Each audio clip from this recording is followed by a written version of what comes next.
मैनपुरी पहुंचे अखिलेश यादव ने जमकर बीजेपी पर साधा निशाना। बयानों में अखिलेश यादव ने कहा कि बीजेपी ने किसानों की आय को दोगुनी करने का जो वादा किया था, उनकी फसल की पैदावार की आय तो दोगुनी नहीं हुई, बल्कि डीजल पेट्रोल सहित जो भी जरूरत की सामान की चीजें थी, उनके रेट दोगुने जरूर हुए हैं। देखिए बीजेपी पर हमला बोलते हुए अखिलेश यादव ने क्या कहा। हम लोगों को लड़ा, इस पर आप क्या कहें? मुझे दुख है कि समाजवादी पार्टी के बहुत ही वरिष्ठ नेता वकील साहब आज उनके बेटे हमारे बीच में नहीं हैं। परिवार ने पूरी कोशिश की उनकी इलाज कराने की, जो संभव दवाई हो सकती थी दवाई कराई, वो हमारे बीच नहीं है। हम सब वकील साहब के परिवार को साहस और हिम्मत देने के लिए आए हैं और हमें भगवान से प्रार्थना है कि उनकी आत्मा को शांति मिले, उनके बेटे की आत्मा को शांति मिले। जहाँ तक मैनपुरी का सवाल है, ये समाजवादियों का क्षेत्र रहा है। यहाँ की जनता ने नेताजी को और समाजवादी पार्टी का हमेशा समर्थन किया है। नेताजी के प्रति यहाँ की जनता का प्रेम और सम्मान हमेशा बना रहा और वैसा ही नेताजी ने हमेशा यहाँ की जनता से उतना ही प्यार किया है। इस क्षेत्र के विकास के लिए समाजवादी पार्टी ने लगातार कोशिश की है। सैनिक स्कूल अगर कहीं बनना था, समाजवादी सरकार में सैनिक स्कूल बना है। यहाँ का अस्पताल मैनपुरी का बेहतर हुआ है। मैनपुरी के विकास में चाहे बिजली को ठीक करने का इंतज़ाम हो, सब स्टेशन बनाने का इंतज़ाम हो, तो मैनपुरी का समाजवादी सरकार में हुआ है।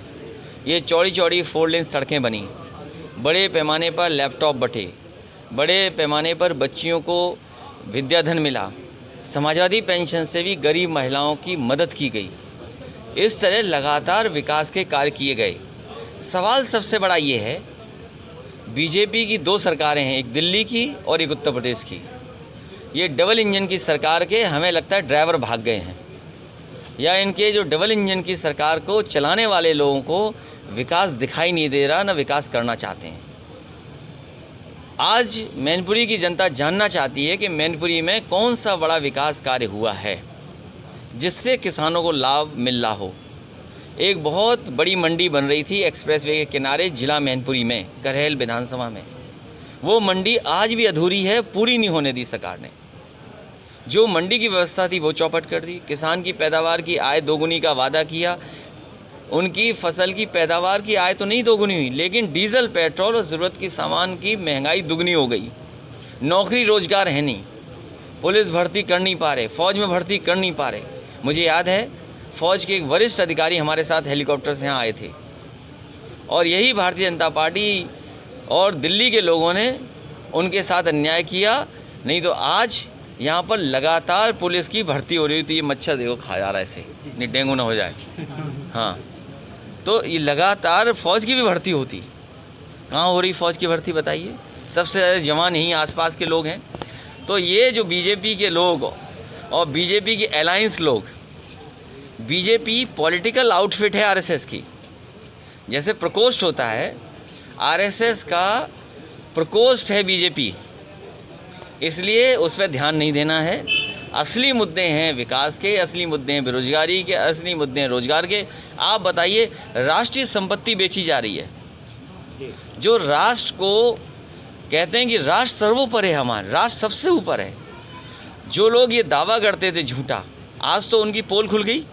आपको एयरपोर्ट खरीदना हो तो पैसे ले आओ, पानी का जहाज़ खड़ा करने वाला पोर्ट चाहिए तो पैसे ले आओ, रेलवे ट्रैक खरीदनी हो तो पैसा ले आओ। रेलवे की सब ज़मीन बेच दी, बड़ी बड़ी कंपनियां बेच दी, टेलीफोन की कंपनियां बेच दी, लाइन बेच दी, ट्रांसमिशन लाइन बेच रहे हैं और आने वाले समय में सब स्टेशन बिक जाएगा, तुम्हारी गली मोहल्ले के तार बिक जाएंगे और बाद में बिल आपको ज़्यादा देना पड़ेगा। अभी बीजेपी सरकार सर ये रामायण सम्मेलन कर रही है, क्या कहेंगे सर? ये जो सम्मेलन कर रहे हैं ये सब झूठे सम्मेलन हैं इनकी। असली मुद्दों के सम्मेलन नहीं करेंगे। ये बताएं कि इनके संकल्प पत्र का कौन सा काम पूरा हो गया। जब इनका भारतीय जनता पार्टी का संकल्प पत्र उठाएंगे तो पहले पन्ने पे लिखा है कि किसानों की आय दोगुनी करेंगे। और दूसरे पन्ने पे लिखा है कि उत्तर प्रदेश में डेयरी को लेकर के नई योजना बनाएंगे जिससे डेयरी को बढ़ावा दे सकें और ग्रामीण और गांव की अर्थव्यवस्था को बेहतर कर सकें। ये दोनों पन्ने फाड़ दिए हैं। भारतीय जनता पार्टी ने अपना संकल्प पत्र कूड़ेदान में फेंक दिया, इसलिए चुनाव से पहले अलग अलग मुद्दे उठा रहे हैं। गाय को राष्ट्रीय पशु घोषित करने की बात कही गई है, इस पे आप क्या? वो तो कोर्ट ने कहा है तो इसके लिए कुछ नहीं कहेंगे, लेकिन गाय माँ का सम्मान होना चाहिए और वहीं गंगा मैया को भी साफ़ होना चाहिए। मान लीजिए यमुना नहीं साफ़ होंगी तो गंगा कैसे साफ़ हो जाएंगी, चंबल साफ़ नहीं होगी तो कैसे साफ़ होगी। आपकी बगल में मान लीजिए जो नदी जा रही है, ईसन नदी है, एक नैया शुरू होती है यहाँ से, तो अगर इन नदियों में शहर का नाला चला जाएगा, गंदगी चली जाएगी, तो बताइए कैसे सफाई होगी गंगा की। अंततः ये भी पानी तो गंगा ही में जा रहा है। मान लीजिए आपकी नदी है, यहाँ से शुरू हुई, किसी न किसी नदी में मिलती होगी, फिर आगे और मिलती होगी। अगर ऊपर और चले जाओ इधर की तरफ, गंगा की तरफ, तो आपको काली नदी मिलेगी। बताओ कितनी साफ़ हो गई। तो इसलिए भारतीय जनता पार्टी से बचो, इनके झूठ से बचो, इनके झूठे प्रचार से बचो। देश की और दुनिया की सबसे झूठी पार्टी अगर कोई है तो भारतीय जनता पार्टी। 6 महीने चुनाव के सिर्फ रह गए हैं, हिंदुत्व का ऐसा मुद्दा बीजेपी लेके आएगी, बाकी सब पार्टियों। अरे आप भी हिंदू हो, हम भी हिंदू हैं। अरे सुनिए, आप भी हिंदू, हम भी हिंदू हैं। ये जितने आए हैं अभी घर में अगरबत्ती जला के आए होंगे, हम तो जला के आए। भाजपा ही कहीं अगरबत्ती नहीं जलाते, ये केवल नफरत फैलाते हैं। सर आखिरी सवाल, तिरपाल जी अक्सर कहते हैं कि मैं अखिलेश जी से समय मांगता हूं, समय नहीं मिलता है और हम तो उनके साथ आना चाहते हैं, आप इस पर क्या कहते हैं? देखिए, मैं कई बार सफाई दे चुका हूँ, कई बार इस पर बात रख चुका हूँ। उनका छोटा दल है, उनका भी एक दल है, उस दल के लिए समाजवादी पार्टी सीट छोड़ेगी, उनका पूरा सम्मान होगा। बातचीत फ़ोन पे भी हुई है।